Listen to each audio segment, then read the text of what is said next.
le monde, bienvenue dans le premier épisode de Bref d'Alpaga. Aujourd'hui, je vous présente l'animal un peu plus en détail qui finalement est plutôt méconnu.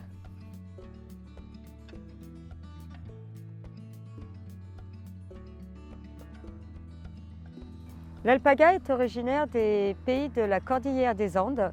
Il appartient à la famille des camélidés, au même titre que le lama, avec lequel il est très souvent confondu. Vous avez aussi les grands camélidés qui sont le dromadaire, le chameau et les petits camélidés à l'état sauvage qui sont le guanaco et la vigogne.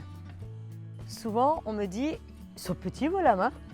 Oui, effectivement, une des premières différences que l'on peut observer entre un lama et un alpaga, c'est la taille. L'alpaga va faire 90 au garrot en moyenne, alors que le lama va être plus facilement à 110-120. La deuxième différence que l'on peut voir se trouve au niveau des oreilles.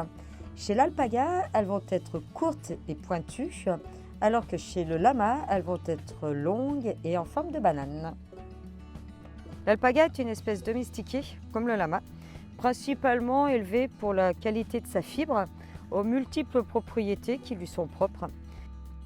Il existe deux sous-espèces d'alpaga.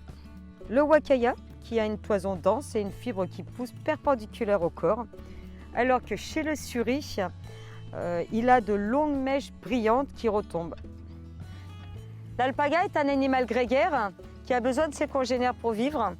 Si vous souhaitez acquérir des alpagas, c'est minimum 2, jamais tout seul, de même sexe, 3 idéalement pour démarrer et pour un meilleur équilibre.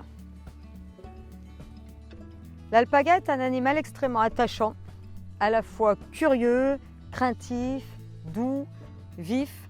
Contrairement à son apparence de grosse peluche, que l'on aimerait caresser tout le temps, il aime le plus souvent son indépendance, que l'on respectera, et garder une petite distance avec l'homme.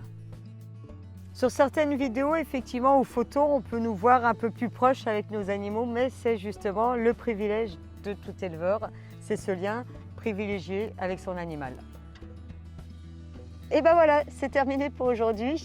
Si la séquence d'aujourd'hui vous a plu, n'hésitez pas à liker la vidéo et puis je vous dis à dans 15 jours.